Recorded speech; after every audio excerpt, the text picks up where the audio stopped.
What's good, my people? Welcome into Buckets, Action Network's daily NBA betting podcast. We're in the workshop Thursday, NBA slate, so you know who's with me, the usuals. AC, the analytics capper, and J Money is money. I am your host, Sean Little. We are presented by BetMGM, the king of sportsbooks. Go download the Action Network app. I don't know why you haven't already if you haven't, but go download that, lock it in, lock the plays, check the alerts, do whatever you have to do to find an edge. The Action Network app will help you do that. You know how we do. We give the play, we give the cap, we get you guys out of here. Thursday NBA slate. J Money is money. What is the best bet? Give me the LA Lakers plus 3.5. The dog catcher is still here on the Yes, sir. Thursday. AC Analytics Capper, what are you looking at on the Thursday NBA slate? I'm gonna go with the Memphis Grizzlies plus 5.5. All right. I got two plays. I'm going to go Bucks money line minus 120, and I'm going to go Suns team total over 124.5 versus the Jazz. All right, J Money is money. Coming right back to you. Lake Show playing the defending champs in LA. Nuggets in town. Talk to me about this spot and why you're taking the 3.5 points. Lakers have put a few together. Yeah, this is a spot. Well, first off, it's Kobe Day. You see what I'm saying? It's going to be February 8th, 2024.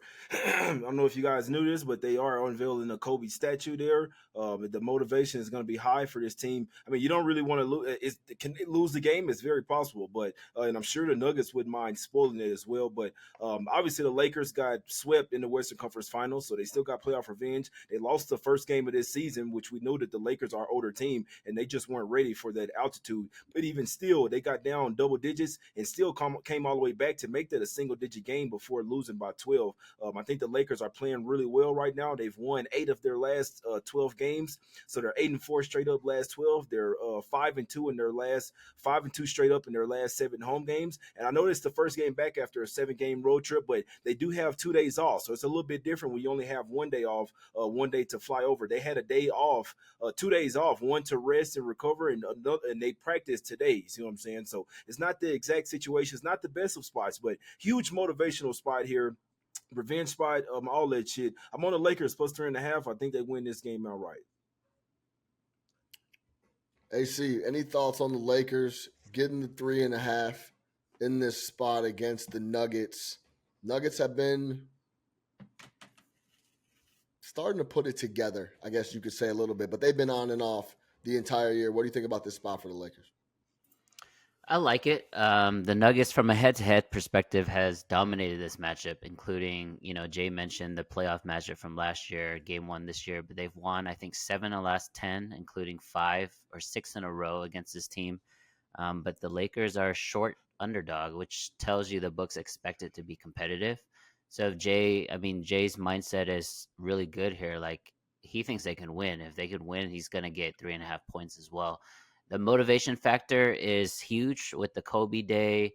The only thing that scares me a little bit is when Denver is on, they match up really well against LA, because all the things that LA does well, Denver can negate that. Aaron Gordon guarding LeBron James, Jokic, getting Anthony Davis in foul trouble. But this is just a regular season game. The motivation is all on the Lakers here. The spot is the Lakers just from a head-to-head matchup, bounce back spot. So I like it, man. Every time I'm with Jay, I also ride the first half as well. This first half is a little scary just because the Lakers are coming back from a long road trip. But I think for the full game, and we all know if LeBron is motivated and focused, like, that team can beat anybody. Jay, nothing doesn't make you nervous a little bit with LeBron chirping about the squad with the deadline being tomorrow, not knowing who's on the roster? No, it does not whatsoever. Obviously, the trade deadline is tomorrow. D'Angelo Russell could very possibly get traded, but from what I'm kind of sort of hearing is that the LeBron is saying, like, this is our team right here. So no, I'm not. I know the spot, but this is a narrative type bet here. And the Nuggets are the 4th worst team in the NBA, 13-1 against the spread when land points on the road. That's good for 31.6%. So if you do want to fade the Nuggets, it's going to be on the road. I don't really give a damn about the trade deadline here. I like the Lakers in this particular spot. Sean, one more thing I want to add here. Jay, you're absolutely right. And if you're looking at the way these two teams play from the home and away splits, right? The Nuggets are a dominant home team, but they struggle a little bit on the road. They're kind of mediocre. They're only 14 and 12 straight up, and they're favored in most of those games. So 14 and 12 is not a great record. Whereas the Lakers struggle a little bit on the road. They actually play really, really well at, I still call it Staples, even though it's crypto.com, but they play really well at Staples. They're 18 and 8 at home. So they defend the court really well. So I like it, Jay, the more I think about it. Yeah, and to back up one of Jay's points on the 16, 13, and 1 record ATS on the road as a favorite, the ATS margin is negative 5.8. That's good for 27th in the NBA. So that's about as bad as it gets. They're not are they not covering numbers? They're not covering numbers by quite a bit. So let's see if the Lakers can take care of business on Kobe Day in LA. All right, AC, we're back to the murky waters, and we're going with a tough spot. Grizzlies at home playing the Bulls. Bulls coming off a big comeback win. Talk to me. Yeah, this is more of a fade the Bulls spot. And I like the Bulls a lot, to be honest, especially without Zach LaVine. But they were getting crushed by Minnesota at home. I think they were down, 20, maybe close to 20 points at halftime. They outscored the Timberwolves by 13 in the third, 9 in the fourth, and 6 in overtime. They won 3 straight frames, if you will. That's hard to do in the NBA. So I'm gonna fade that spot. It's a weird number at only 5.5 because Memphis, without Ja, is one of the worst teams in NBA. I know they're not Spurs bad. I know they're not Charlotte bad, but they're pretty bad. They're bottom 6 in my opinion. The fact that they're only 5.5 point underdogs is a big tell for me. And they're coming off a streak right now where they've lost 6 in a row. So I'm not saying they could win this game tomorrow, but I do like the spread. And you guys know when I'm on the spread for a dog, I'm going to sprinkle the money line as well. Yeah, Jay Money, the biggest lead in that game for the Timberwolves was 23 points against the Bulls. Bulls end up coming back and getting it done. Any thoughts on this particular spot back in the Grizzlies here? I don't really have a ton of. I'm not betting the Grizzlies games right now. I am only looking towards dogs. I'm not really looking towards betting any favorites. You do have a revenge spot where the Grizzlies lost last time out on January 20th. They lost 125 to 96. So basically a 30-point loss, a 29-point loss in Chicago. That wasn't too long ago. That was like a couple of weeks ago. So I'm sure the Grizzlies remember that. I'd need Triple J in there. I think it's really telling right now what the Grizzlies are doing. If Triple J plays, they have a chance to win. If he doesn't play, me personally, I would stay far away from the Grizzlies. Yeah, he didn't play in the Garden last time out. We'll see what shakes here on a Thursday.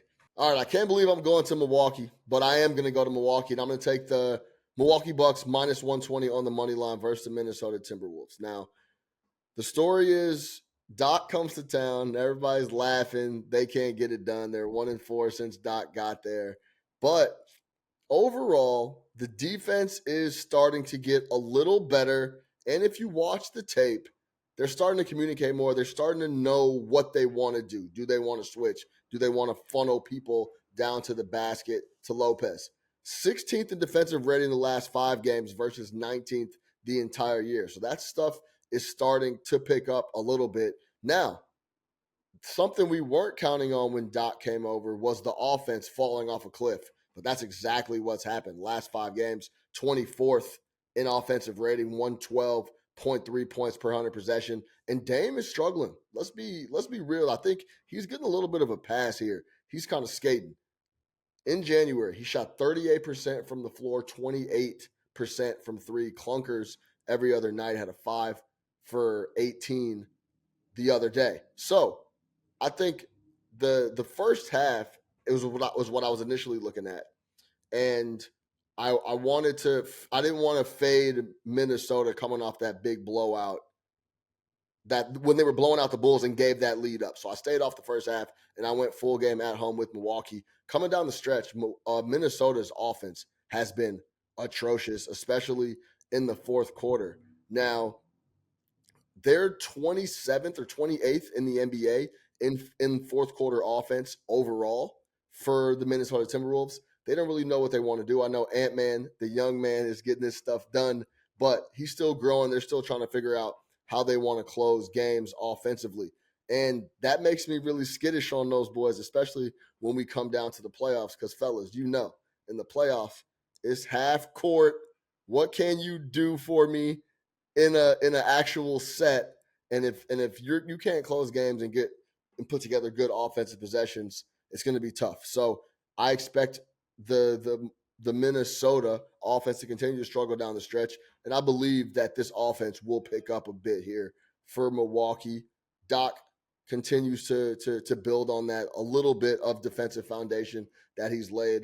I'll take the Milwaukee Bucks at home. I'll lay the 10 cents at minus 120. AC, what do you think about the Bucks overall? Even without Doc, they're 1-4 with Doc, 2-5 in their last 7. Yeah, I would say if Milwaukee's going to get it done tomorrow night, it needs to be an MVP type performance from Giannis. So there's no Chris Middleton. Dame is questionable. I think although he had a really bad shooting month, it's one of those players where, like, if he misses an extended period of time, like, your offense is going to be hurting. So he needs to come back. But for this particular game, it needs to be a game where, there's also some European flavor, right? Greece versus France here. Like, he needs to dominate that matchup against Gobert, get him into foul trouble so that Minnesota doesn't dominate the glass, which will allow Milwaukee to run and shoot threes and things like that. But I do think with Doc back in the fold now, he's going to play, guys that have been through the trenches, right? So he's going to play guys like Jay Crowder a lot more. He's going to play guys like Campaign a lot more. So all these vets that are going to slow down the pace. So I think, in my opinion, Milwaukee's unders moving forward with Doc is a look. But I do like Milwaukee in this one spot here to come back from they were up in Phoenix right at halftime. They blew it in the second half. This is a nice bounce back spot for Milwaukee.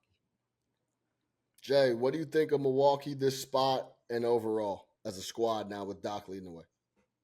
I do think they're going to figure it out. I think it's probably going to be the same thing like the Clippers. Well, not the same thing, because I don't think they're going to go on the run like the Clippers are. Clippers are just they're a deadly team. They really have like a big four over there. You see what I'm saying? So need to see what's up with Dame. That's for sure, because you're already without Chris Middleton. And then you do get Brook Lopez back, but like this team is just starting to drop too many guys. Doc has already shortened the rotation to like a 7 or 8 man rotation. You see what I'm saying? So they really need Dame. I know that his ankle is a little banged up. Even if he comes back, still probably won't be 100%. Don't like that the Timberwolves coming off a game that they absolutely blew. Like, they're going to be pissed off coming into this game. So honestly, I could see. I'm sure that the Bucks are going to get it done at some point.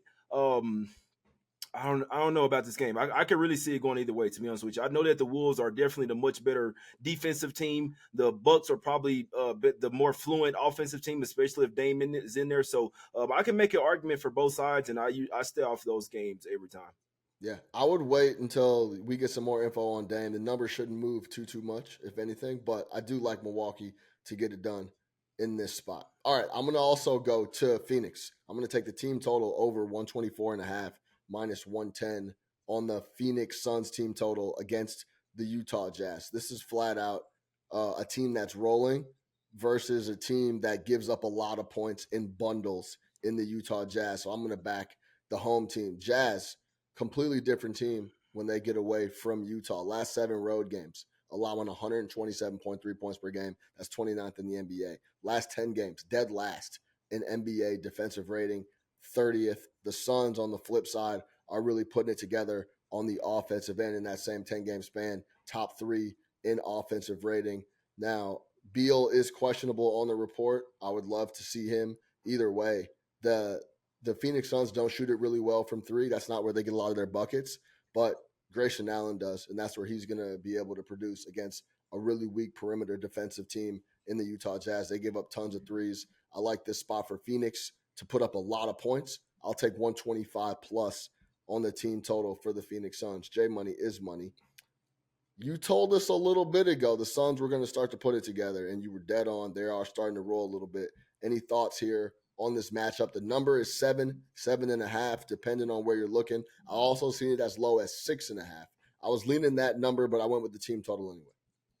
Yeah, this is one where I'm actually kind of intrigued about this game because obviously we know that the last spot should have been a spot for the Bucks. Like that was a Bucks spot through and through. We know that Dame was out. We know it like at the last minute, and then we knew that Brook Lopez is out. He was still in Milwaukee. It's crazy that they had him questionable and he wasn't even with the team. But whatever. I'm not even gonna get too much into that. I do think that's a little unfair, but whatever. But I feel like the Suns got a little lucky last game. They got that dub like a lucky win. You see what I'm saying? This I don't like seeing Bill as questionable here. Not nothing to your team total, Sean. I didn't even look at that side of the game. I like that because we know that the Jazz play run and gun type of basketball, and their defense drops off on the road. But I don't like the fact that like if Bill does sit this game out, that kind of shows me that the Suns might be looking ahead to the Golden State Warriors in their next game. Obviously, a much bigger game. Obviously, they want to win every game, and they're absolutely rolling right now. But I just feel like when teams come off a game where they probably shouldn't have won, I don't necessarily like them in the next spot. So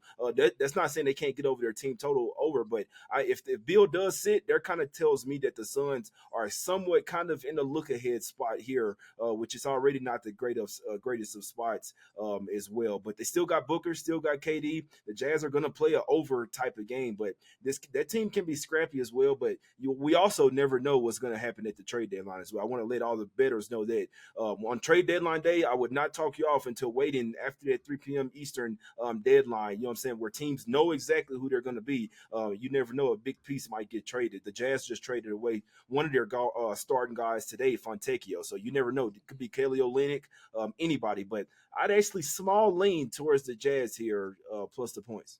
We're looking at dogs, man. Who let the dogs out? Yeah, AC, that is a good point. I think, of course, always keep your eye on the injury report, but this trade deadline puts an extra wrinkle, especially as we record this the evening before. We could have teams showing up with 8 guys active type of spot. So stay tuned there. AC, any thoughts on the Suns team total here? Yeah, I think the team total is such a smarter look than choosing the side here because I don't think it is a Phoenix play, to be honest. It was a very second half comeback win against the Bucks, and then they have the Warriors next. So this is kind of a dead spot in my opinion, but the team total makes sense. And you're being really nice when you're talking about the Utah Jazz defense on the road. This recent road road trip they just had, they gave up 147 to Brooklyn. Like Brooklyn dropped 147 on them. Yeah. New Orleans dropped 153 on them. Like these are absurd numbers, and these are teams that are not supposed to be dropping 150 points. So you're talking about the Suns who are rolling, not only from an offensive standpoint, but from a rhythm standpoint. Body language is good. The vibes are good in Phoenix right there. And Devin Booker hasn't even blown up yet. So this could be a potential Devin Booker blow up game. And then Kevin Durant's going to play well against the Warriors, something like that. So I like the team total look a lot. All right, the boys carried me on Wednesday, looking like the Pels are going to come in. I blew up the over in the Philly Warriors game. The slow start killed it. So let's see if I can pick up the boys on a Thursday. To recap, AC analytics cappers on the Grizzlies plus 5.5. J Money is money. Dogs only. Lakers plus 3.5.